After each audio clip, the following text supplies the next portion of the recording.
Bonjour à tous, bienvenue dans le Club des Hommes en Noir. J'ai le très grand plaisir de recevoir aujourd'hui pour cette nouvelle émission, cette nouvelle émission de la saison 2, l'abbé Guillaume de Tanoirne. Merci beaucoup, monsieur l'abbé, d'être présent. Bonjour Philippe.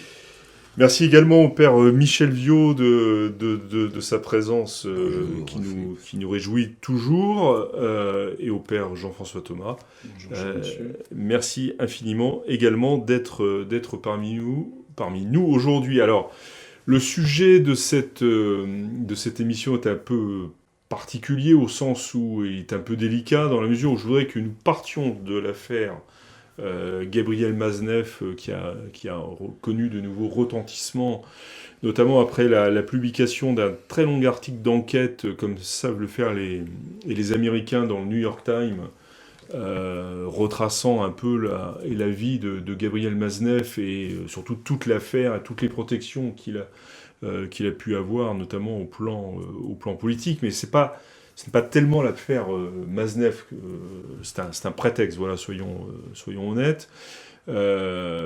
Mazeneff est un cas parmi d'autres, si je puis dire. Est-ce que ma question de départ, et puis on ira vers l'Église ensuite, c'est est-ce qu'on peut, selon vous, dissocier complètement le jugement sur l'œuvre du jugement sur l'auteur, l'écrivain, et notamment sur son comportement moral, au-delà même du cas Mazeneff? Mais ce qui est très frappant dans le cas Matzneff, c'est qu'il ne s'est jamais caché de rien et qu'au Alors ça contraire, c'est vrai, oui, effectivement. il a écrit ces hauts faits. Et même des textes pédophiles sont parus dans son journal. Donc qui le suit? Moi, c'est pas mon cas, je dois dire que je n'ai pas lu l'œuvre de Matzneff, mais qui le suit sait très bien qui il est. Et il ne s'en cache pas.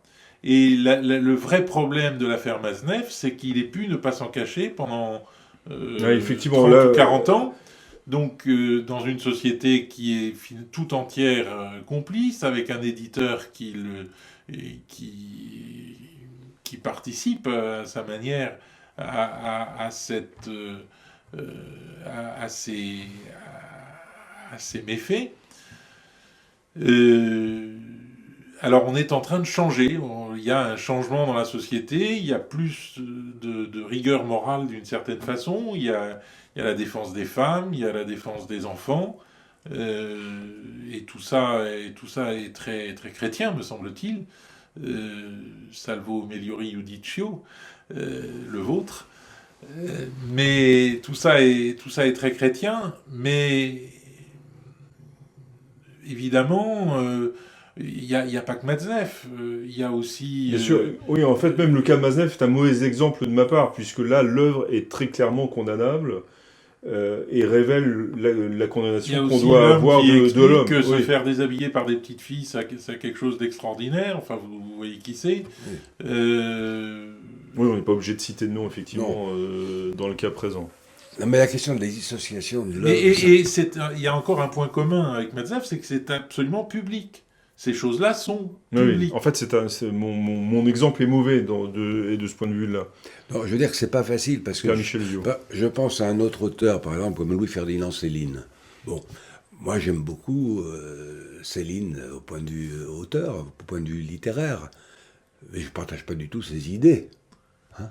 Mais c'est un grand auteur français. Ou ces éructations. Ben voilà, oui, non, ben, ça fait partie du personnage. Là, oui, ça fait mais- partie du style. Oui, mais ça fait partie du style. C'est quand même un grand bonhomme. C'est bon. Alors, Donc là, on peut dissocier, c'est ce que là, vous êtes en train de dire, en c'est fait. ce que je veux dire. Là, on peut dissocier. Alors, dans le cas de Mazeneff, effectivement, disons que je comprends effectivement qu'on est, que il va y avoir un procès, etc. Mais enfin bon, il y a eu quand même une complicité qui a duré des dizaines d'années, hein, de la part de toute une intelligentsia de gauche et même chrétienne, hein, vis-à-vis de Matzneff, qui était cité en exemple avant qu'il se soit séparé de l'Église après son divorce, parce qu'il est resté marié 2 ou 3 ans seulement à peu près. Et ben là il a tout coupé avec avec l'Église orthodoxe. Mais il était présenté, moi quand j'étais jeune, comme étant un représentant aussi de la pensée chrétienne. De la pensée chrétienne, oui, moi oui. j'ai également ce souvenir, effectivement. On comprenait, alors voilà, et tout d'un coup ils ont l'air de découvrir... Et cette permissivité est également dans l'Église, puisque moi je pense à l'abbé Bisset qui expliquait que en violant des petits-enfants, il leur faisait découvrir leur sexualité, et qui était défendu par son évêque, Monseigneur P. Et cela au nom d'un tout est possible, tout est permis, on va pas mettre de loi morale. Il est interdit là où d'interdire, c'est etc. C'est l'esprit 68 art. Oui, repris par Madame Taubira aux obsèques du journaliste de Charlie Hebdo, Pays de Voltaire, on peut se moquer de tout. Bien sûr, ça c'est un des sujets qu'on avait déjà évoqué. Père Jean-François Thomas, je sais que vous êtes très attentif à la littérature, donc c'est pas un sujet qui doit vous laisser complètement indifférent. Non, il y a en tout cas une très grande hypocrisie dans la société actuelle, qui est de dénoncer ce qui était porté au pinacle pendant des décennies. Et puis, je suis d'accord avec vous, monsieur l'abbé, lorsque vous dites... C'est un grand jour. C'est très bien de prendre aujourd'hui la défense des femmes, de protéger les enfants, c'est un signe d'une certaine moralité chrétienne, mais en même temps, dans cette société qui défend cela, il y a une porte ouverte à toutes les formes de sexualité, à toutes les expériences sexuelles possibles. Donc il y a vraiment un double langage. Je me souviens que dans les années 1970, lorsque j'étais jeune, c'était l'époque où ces écrivains comme Matzneff, mais il y avait aussi notamment Roger Perfit, oui, effectivement, qu'on a complètement oublié. Qu'on a complètement oublié, qui, dans leurs écrits et dans leurs paroles, faisaient constamment l'apologie de la pédophilie. C'était pas d'une pratique sexuelle avec tel ou tel adulte, non, c'était vraiment la pédophilie. Et ils étaient invités absolument sur tous les plateaux, ils écrivaient dans tous les journaux, c'était considéré comme tout à fait normal. Récemment, il y a eu la publication, dont vous avez sans doute entendu parler, du journal complet, le premier volume du journal complet de Julien Green. De Julien Green, oui, voilà. Tout à fait, dans la collection bouquin chez Robert Laffont. Voilà, qui a été un tremblement de terre dans le monde catholique, puisque Julien Green a quand même été, pendant des années, un porte-flambeau du catholicisme, et du catholicisme parfois très conservateur. Il avait, et bien évidemment, dès son plus jeune âge littéraire, publié son journal. Ce qu'on savait moins, c'est que ce journal était expurgé par lui-même, mais dans l'intention de le publier après sa mort de façon intégrale. 50 ans après sa mort, normalement. Voilà. C'est pas tout à fait été respecté, mais... Oui, mais quoi qu'il en soit, il avait bien l'intention de publier ce journal. Il avait même demandé conseil. Il en parle dans ce journal. Il avait demandé conseil à André Gide, un autre pédophile qui ne s'est jamais caché. Et André Gide lui avait dit, surtout, ne mettez pas ce journal entre les mains d'amis, parce que sinon, ça ne sera jamais publié. Il vaut mieux mettre le journal en différents exemplaires entre les mains de personnes dont on est sûr qu'elles publieront le texte intégral. Donc il y a eu le premier volume qui va jusqu'en 1940, et 3 autres volumes sont annoncés. Ils sont annoncés, effectivement, oui. Eh bien, ce journal est totalement pornographique. C'est même assez insoutenable à... Voilà, c'est insoutenable. À lire. Et ce qui est intéressant, c'est qu'il va jusqu'à la pédophilie. Alors lui-même dit qu'il ne va pas jusqu'à la pédophilie, mais on voit bien qu'il est très attiré par les éphèbes. Voilà. Mais ce qui est intéressant dans le journal, c'est de voir que, en fait, c'était tout un milieu littéraire entre les deux guerres, et après la guerre, mais surtout entre les deux guerres, qui ne vivait pratiquement que pour ça. Alors, il y avait les considérations esthétiques, les grands développements métaphysiques et religieux, les expériences quasi mystiques de beaucoup de ces écrivains, et il en parle dans son journal. On se rend compte que pratiquement tous les écrivains catholiques de l'époque ont été plus ou moins mêlés à ce type de pratique et à ce type de scandale, y compris ceux qui étaient mariés. Voilà. Et certains, étaient un peu sur la réserve, parce qu'il y avait l'image de Marc. On ne va pas citer des noms ici, mais Julien Green en parle ouvertement. Et c'était tout un milieu qui, en fait, s'échangeait également les proies, et qui faisait des voyages dans tous les pays d'Europe, et parfois plus loin, en se donnant les bonnes adresses. Alors, Donc tout ça était connu. Vous en tirez quelle leçon, quelle conclusion ? J'en tire comme conclusion que le péché n'entache pas toute une œuvre. Ça peut entacher certaines parties d'une œuvre. C'est vrai pour une œuvre littéraire, c'est vrai aussi pour une œuvre religieuse. Voilà. Il peut y avoir un fondateur qui commet des péchés. On va en parler. Voilà, de type sexuel ou d'autres types. Ou d'autres types, oui. Ou d'autres types. Mais je pense Mais ça n'entache pas toute l'œuvre. Je crois qu'il faut faire toujours la distinction. Par exemple, on peut toujours lire Julien Green, bien évidemment. C'est la question que j'allais vous poser. Mais pas forcément le journal complet. Oui, mais est-ce que Julien Green, en publiant l'intégralité, en faisant publier post-mortem l'intégralité de son journal, alors qu'il avait publié auparavant son journal coupé, et qui devient plus une œuvre littéraire, n'entache pas définitivement son Non, parce que son je œuvre. Crois qu'en tout homme, il y a plus que son péché.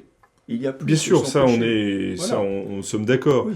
Mais là, de ce fait, on ne lira plus Julien Green de la même façon. Mais ce n'est pas lui qui a publié le journal intégral. Il a permis qu'on publie le journal intégral. Il l'a demandé, si. Il l'a demandé. Il l'a organisé. Mais bon, c'est très c'est complexe. C'est allé un peu plus vite pour d'autres raisons. C'est là où on se rend compte que chez Julien Green, il y avait un double visage.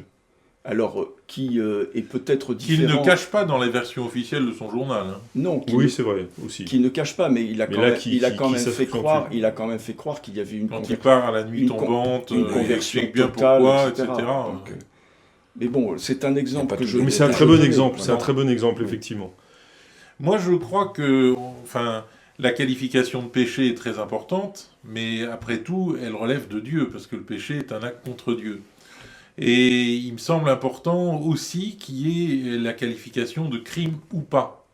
C'est-à-dire qu'entre adultes consentants, il n'y a pas crime au plan social du terme, mais lorsque on s'en prend à des enfants ou à des adultes faibles, on touche au crime. Oui. Et là, c'est tout ce que l'Église n'a pas voulu voir, cette distinction entre la nature et le surnaturel, justement. Entre le surnaturel qui est le péché, dont je ne remets rien en cause, mais Julien Green a pu dire, vous savez, à apostrophe, qu'est-ce que vous aimeriez que Dieu vous dise lorsque vous arriverez au paradis ? Je suis le grand pardonneur. J'aimerais que Dieu me dise, je suis le grand pardonneur. On le comprend. Oui, bien sûr. Mais ça montre bien que dans une société d'hommes, la qualification de péché n'est pas suffisante, puisque effectivement, on a Dieu qui pardonne. Et on ne sait pas ce qui sera pardonné, ce qui ne sera pas pardonné. Oui, mais là, on met le doigt justement sur le fait que c'est la société elle-même. Et donc la société est fondée à ajouter une catégorie juridique qui est la catégorie du crime. Oui, mais la société n'a pas fait son travail dans ce domaine. Oui, exactement. Voilà. Mais elle est fondée à le faire aujourd'hui. Elle est fondée à le faire, mais elle ne l'a pas fait. Et elle continue à ne pas le faire la plupart du temps. Il ne faut pas se faire d'illusions. Voilà, il y a quand même encore des lobbies très puissants qui se protègent. Les gens se protègent les uns les autres dans ces lobbies. Est-ce que vous avez remarqué qu'on passe des actrices aux sportifs ou sportives, etc. Et il y a tout de même, petit à petit, une mise à plat de tous les abus dans tous les domaines. L'Église a commencé, du domaine de l'abus. On a ouvert le feu sur l'Église parce que c'était trop drôle, évidemment. Faites ce que je dis, mais pas ce que je fais. Mais je pense que petit à petit, toutes les catégories sociales vont... on va assister à un grand déballage dans l'éducation nationale, par exemple. Je n'en suis pas sûr. Je n'en suis pas sûr, et dans le monde politique, certainement pas. Père Michel Viaud, peut-être, vous vouliez intervenir. Oui, évidemment, c'est vrai que l'Église a tenu le vent de la scène, mais on s'est, je dirais aussi par la répétition des mêmes choses. Je pense à l'affaire de Lyon, par exemple, alors qu'il s'agissait toujours du même problème. Le fait d'entendre répéter tous les jours, enfin toutes les semaines à la télévision, toutes les chaînes de radio, on avait l'impression que le diocèse de Lyon était plein de pédophiles. Alors qu'il y a eu une histoire... Mais une histoire extrêmement sérieuse oui, et dramatique. et dramatique. C'est un serial pédophile qu'on juge là. Oui, mais bien entendu, mais seulement, alors là, oui, première chose, mais il y a un serial pédophile, bon, mais au moment où, par exemple, on a condamné, heureusement qu'on appelle, ça s'est arrangé, le cardinal Barbarin, je vous signale que le serial en question, il n'était pas jugé, et que selon le droit français, tout accusé est présumé innocent. Donc on a jugé le cardinal Barbarin comme si le père en question était reconnu coupable. Je voudrais pas être d'un mauvais esprit sinistre, mais c'est peut-être ce qui a permis de le reconnaître innocent. De toute façon, non, écoutez, faut pas jouer avec le droit. Non, c'est trop important. L'abbé Tannant joue avec tout. Non, mais moi je joue pas avec le droit, parce que quelqu'un est accusé, il est présumé innocent, et c'est au ministère public à démontrer qu'il est coupable. Il n'y a pas de justice. Il faudrait le rappeler de manière abondante à la grande presse. Parce alors, ce qu'il faut aussi dire, c'est que dans les années où se sont commis ces crimes affreux de ce prêtre, l'administration elle-même, autant judiciaire que autre, ne voulait pas qu'on parle de ces choses-là. Et je sais qu'il y a un certain nombre d'évêques qui ont des documents même écrits de magistrats qui souhaitaient le déplacement d'un tel et un tel, mais surtout qu'on n'en parle pas. Moi, c'est ce que j'ai connu dans mes débuts dans le ministère pastoral, dans les années 70. Et ceci en accord avec les parents qui ne voulaient pas que leur gosse soit obligé de répéter X fois devant la police. On estimait que c'était traumatisant. C'est tout l'ensemble de la société. Maintenant, on change d'avis. On dit que c'est mieux que la parole libère. Peut-être, moi je ne suis pas psychanalyste, je ne juge pas. Mais l'Église ne vit pas dans une bulle. Vous comprenez ? Et donc, par conséquent, il faut comprendre que les attitudes de l'Église en 70 étaient ce qu'elles étaient et que maintenant, elles doivent changer. Et depuis un moment, elles auraient dû changer. On aurait dû sentir le vent tourner et c'est là qu'il y a eu une erreur. Mais n'allons pas accabler les évêques qui ont agi comme ils ont agi en 1970, puisque tout le monde agissait comme ça. Et la justice aussi. Puisque vous êtes passés les uns et les autres du terrain littéraire sur lequel je vous ai lancé pour aller sur celui de l'Église sur lequel je vous attendais. Moi, je crois qu'il y a quand même vraiment une apologie de la permissivité dans l'après-concile, ce qui n'est pas forcément lié à la lettre du concile. Ah non, oui. Mais c'est pas Vatican II qui commande la pédophilie. L'Église a vécu mai 68 aux premières loges. Elle n'était pas en retard en mai 68. Ah ben ça, c'est vrai. Et y compris dans ces domaines de liberté sexuelle. Oui, je sais bien. Vous faites donc un lien entre le concile et... Non. Entre mai 68. Entre mai 68 il prend l'après-concile au point de vue date, au point de vue chronologie. D'accord. Mais le concile n'a rien à voir là-dedans.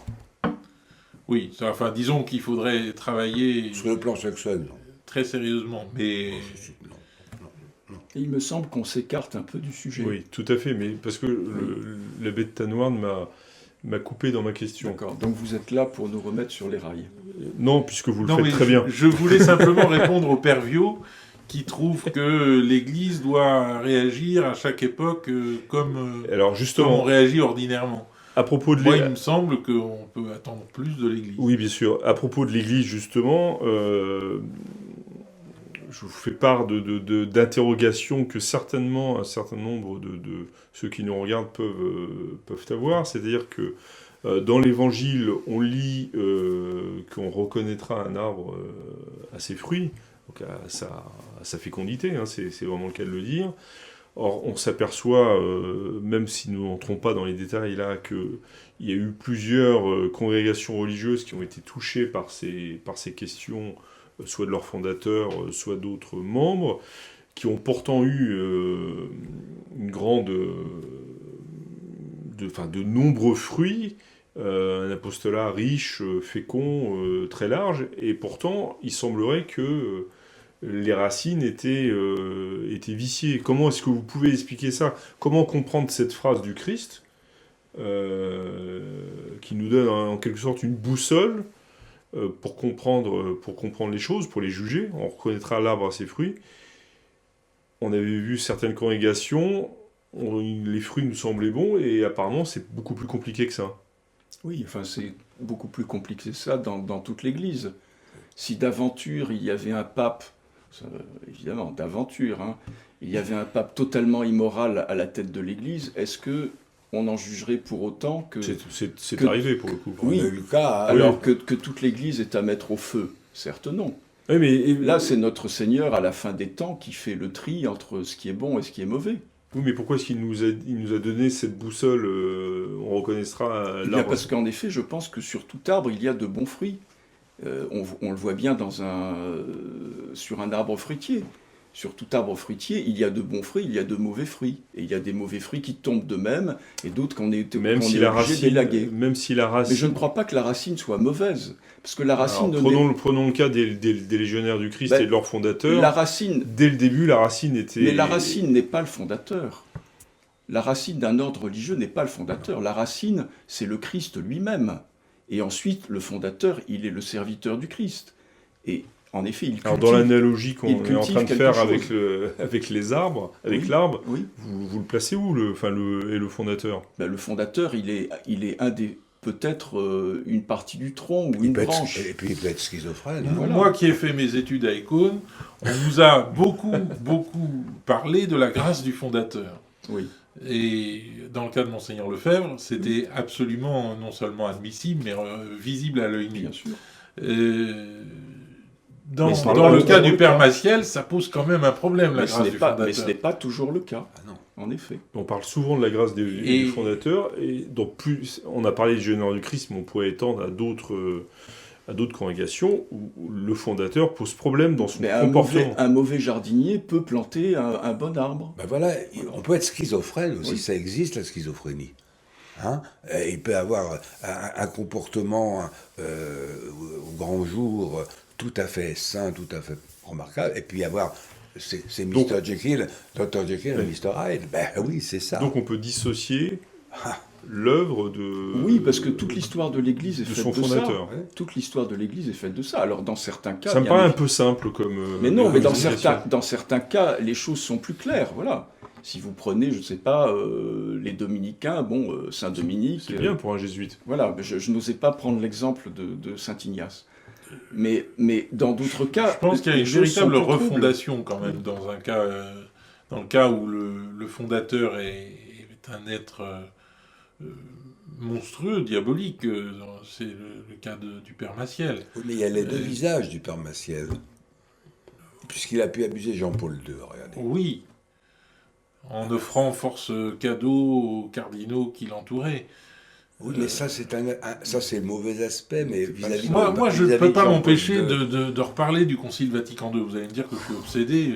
Mais c'est pas grave. Mais Pas grave, on parle je de- crois que le Concile Vatican II a mis l'Église dans un état de fragilité qui a fait que ces congrégations nouvelles qui sont nées dans les années 60, 70, etc., ont été vues comme la divine surprise du Concile, comme le fruit attendu des réformes, et on n'a pas été assez attentif peut-être aux personnes qui portaient ces œuvres. On les a pas assez accompagnées, vous de voulez dire réforme.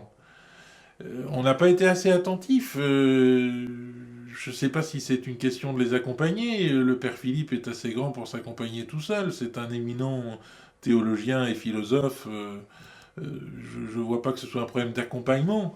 Je pense qu'on était au courant de certaines choses qu'on a masquées parce qu'il s'agissait de trouver des fruits au concile et qu'il n'y en avait pas d'autres. Vous faites une lecture un peu J'ai conscience. idéologique ou pas Non, pas sur les idéologique, caractéristiques je comme crois ça. pas. Puis après, je vais donner la parole au Père Lyon qui mais veut je, vous je répondre. pense, écoutez, le concile devait être une nouvelle Pentecôte dans l'Église, comme disait le pape Jean XXIII, comme il l'a répété plusieurs fois, une nouvelle épiphanie. Bon, mais qu'est-ce qu'on voyait en fête de Pentecôte et d'Épiphanie? Ces congrégations nouvelles. Il fallait donc que ces congrégations nouvelles, elles reçoivent la charge de prêcher la bonne nouvelle du Concile à l'univers catholique. Et s'il y avait quelques excès des fondateurs, il fallait pas trop en parler. Donc vous pensez qu'on et était au laisser faire courant. ces nouvelles plantes. Vous pensez qu'on était au courant, mais qu'on a tué volontairement? Ça me paraît... Pour, Alors, je ne dis pas, par exemple, qu'on était au courant de l'ensemble de l'affaire Maciel, parce que ça me paraît tellement démentiel, c'est double, triple ou quadruple vie. Ça touche pas que Mais les aspects je pense qu'on sexuels, était au il y a courant l'argent de- aussi. Je pense qu'on était au courant de certaines choses, ne serait-ce que justement de la facilité avec laquelle le père Maciel offrait des cadeaux. Il n'était pas le seul à arroser les cardinaux. Hein. Oui. Bon. Voilà. Et puis, Père Michel Vieux. non. À propos de Vatican II et de ce qui s'est passé dans les années 70, bon, moi je crois que la responsabilité, elle incombe non pas au père du concile, mais aux évêques. Ah, mais j'ai pas dit que c'était la Ah, non, responsabilité non, mais des pères du concile. c'est J'ai pas dit le qu'on concile. cherchait des effets au concile, Ah oui, non. Mais- et qu'il fallait qu'il y en ait. Des effets positifs. Non, les Oui. évêques ont manqué de discernement. Il y a eu 10 années, de 1970 en gros jusqu'à 80, parce que Jean-Paul II est arrivé en 78, et il a fallu aussi qu'il s'installe.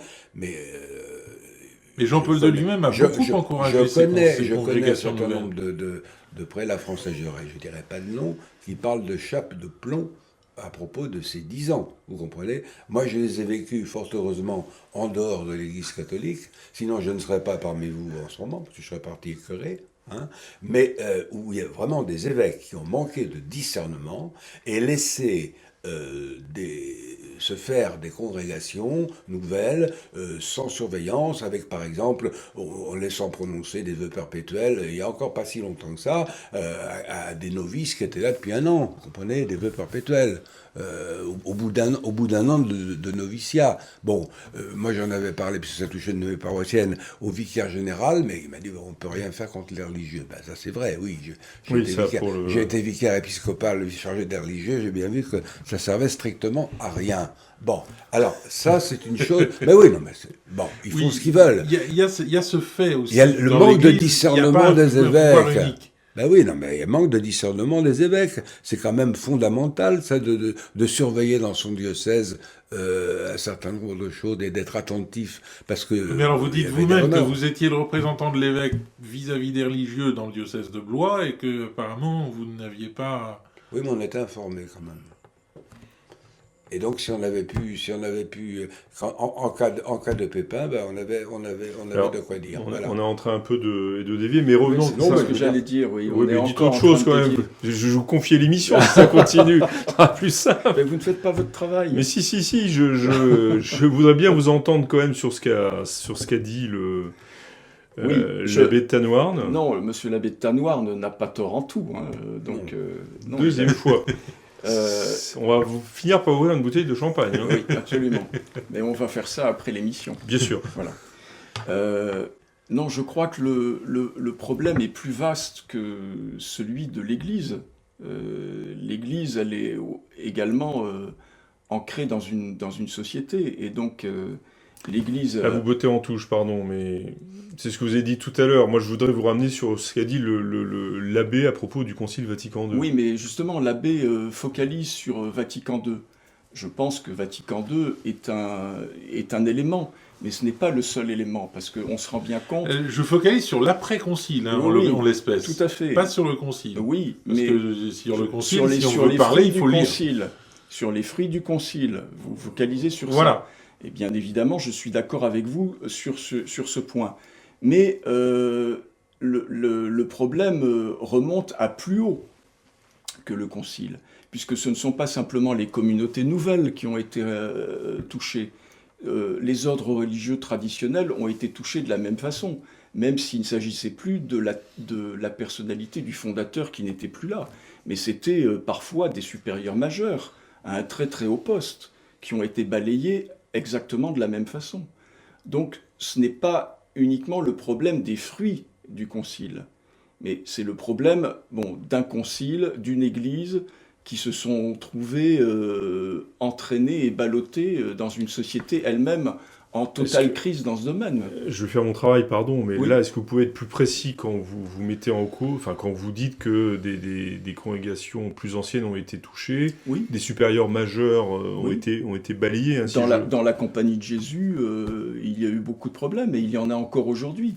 mais de ce type. Oui, de ce type. Il y a 1 ou 2 mois, le provincial, très connu, très célèbre, une figure de l'Amérique latine, d'un pays d'Amérique latine, a été remercié de la compagnie parce qu'on a découvert qu'il y avait des abus mais monumentaux qui étaient de tous ordres. Donc c'est un supérieur majeur, hein. Alors évidemment, c'est pas le fondateur de la C'est compagnie. là pour. Mais voilà, ça a touché également, je me souviens, à l'époque du père Aroupé, qui était général, un des assistants généraux. Voilà. Mais Donc, justement, pour voilà. aller dans le sens de l'abbé de Tanoirne, peut-être que la différence, je dis bien peut-être parce que c'est donc sous forme de question, c'est que c'est dans les communautés nouvelles qui ont pu être touchées, c'est souvent le fondateur qui est à l'origine des problèmes. Ce qui n'est pas le cas de Saint-Ignace, pour reprendre celui de la Compagnie de Jésus. C'est peut-être ça la différence, c'est que Oui. même les fondateurs, là, visiblement, les fondateurs sont à l'origine du problème. Alors le Père Massiel, les Légionnaires du Christ, c'est un plus cas ancien très que particulier. les années post-conciliaires. Hein. Ça a été Mhm. créé dans les années Ouais, 40, les me 40. semble. Donc là, c'est plus ancien, mais il y a d'autres congrégations plus récentes. Mais là, ce sont les fondateurs même, justement. C'est la différence avec les ordres plus anciens. Ben, il y a eu de toute façon, en effet, comme le disait monsieur l'abbé de Tanoirne, une très grande imprudence de la part des autorités de l'Église, et notamment, il faut quand même le dire, de la part de Jean-Paul II, parce que Jean-Paul II avait été mis au courant d'une multitude de choses, notamment par le cardinal Ratzinger, À propos de l'affaire Massiel, là, vous mais voulez- pas uniquement, Pas aussi, uniquement, d'accord. aussi sur d'autres dossiers, et Jean-Paul II n'a pas réagi. Alors pourquoi on donne des explications, en effet, qui sont sans doute partielles, mais le fait qu'ils proviennent d'un pays communiste où ce genre de choses étaient souvent manipulées par le pouvoir contre l'Église, etc. Ah oui, qui lui permettait pas Oui. de bien analyser la situation. De bien ouais. analyser la situation. Et puis aussi, ensuite, il y a eu le vieillissement, la maladie, de multiples causes. Mais c'est vrai que l'autorité de l'Église, à son plus haut niveau, n'a sans doute pas utilisé son sens du discernement et de la prudence en donnant ratification à une multitude de... Mais justement, peut-être, comme disait l'abbé Tanoirne, emporté, il ne le dit pas avec Empor- ces termes, oui, par l'emballement. emporté par l'emballement Post-conciliaire. Post-conciliaire, oui, sans doute. Oui. Mais encore une fois, c'est pas C'est pas le texte du concile même dont Bien je sûr parle. que non. Bien sûr que non. Pas maintenant. Non. On peut parler du texte du Pas concile. pas mais sur c'est- ce sujet-là, en tous les autre cas. Sur ce sujet-là. Donc là, au moins, on a un accord sur. On arrive à un accord. Vous arrivez, messieurs, à. Mais pour en Un accord. revenir à la question posée au début, à savoir, est-ce que... Donc, vraiment, vous voulez prendre Oui. ma place un jour, vous. Non, mais je est-ce- le sens bien. Mais Voilà, pourquoi pas Méfiez-vous. Hein. C'est le cléricalisme dénoncé Exactement. par le pape François. Exactement. Est-ce que l'œuvre est définitivement entachée par le péché d'un fondateur? Vous me permettez À mon la avis, conclusion, non. c'est À mon avis, non. non, du tout. Non, il faut faire le tri. Ouais, C'est tout. Je suis de cet avis aussi. Je pense qu'il faut Et une vous, Abbé Tanoirne véritable refondation et que c'était ce qui a été fait pour les légionnaires du Christ, avec le cardinal De Paoli, qui a repris les choses. Oui, enfin, le nouveau supérieur général est accusé Est à nouveau, oui. d'avoir couvert un certain nombre de choses. Donc, Oui, parce qu'il y a un c'est sans nouveau fin. scandale. Voilà, sans c'est fin. pour ça qu'il faut une vraie refondation, sinon oui, mais bon, ce n'a pas été la décision des autorités de l'Église. Voilà. Est-ce qu'on peut dissocier donc le fondateur de l'œuvre? Oui, parce que dans l'œuvre, il y a des hommes, et des hommes qui font un travail remarquable. Là, Mais- c'était l'abbé Tanoirne que je posais la question. Mais c'est vrai qu'il y a un exemple donné qui est extrêmement subversif. Enfin, un fondateur, c'est un personnage saint. Je parlais de la grâce du fondateur en évoquant Monseigneur Lefebvre. Je connais des prêtres qui, aujourd'hui encore, fonctionnent comme prêtres avec l'image de Monseigneur Lefebvre en permanence dans l'esprit. Qu'est-ce qu'il aurait fait L'image d'exemplarité. Qu'est-ce qu'il aurait fait à ma place? Et je trouve ça très beau. Oui. il est clair que quand le fondateur est erratique, pour une raison ou une autre, c'est plus compliqué de faire c'est ce plus genre de compliqué, démarche. et en effet, on peut admirer ceux qui sont dans des congrégations qui ont subi de telles tempêtes. Comment font-ils pour... c'est l'un de leurs problèmes, Et ils le disent clairement d'ailleurs. Et c'est là où, de la part des fondateurs en question, il y a une injustice majeure. Enfin, ils prennent une responsabilité vis-à-vis de jeunes qui les embarquent dans une aventure spirituelle extraordinaire, mais eux ne sont pas capables de prendre leurs responsabilités jusqu'au bout et d'être exemplaires. Est-ce que c'est pas tout simplement la faiblesse humaine liée au péché originel qui trouve pardon, je sais, les termes sont pas appropriés, mais un champ d'exercice... Nécessairement, un fondateur est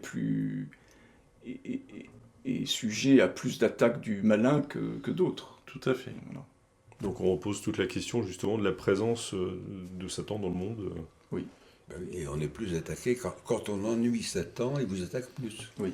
Il y en a qui ne l'attaquent pas parce qu'ils lui appartiennent déjà, pourquoi est-ce qu'il reste fatigué à les embêter. C'est clair. Satan qui n'est pas un produit de l'imagination humaine. Absolument. Contrairement à ce que disent certains. Certains, même dans la compagnie de Jésus. Parfois. Merci beaucoup, messieurs, de vos propos et de cet échange. Nous nous retrouvons la semaine prochaine pour un nouveau rendez-vous du Club des Ormans Noirs. D'ici là, que Dieu vous garde.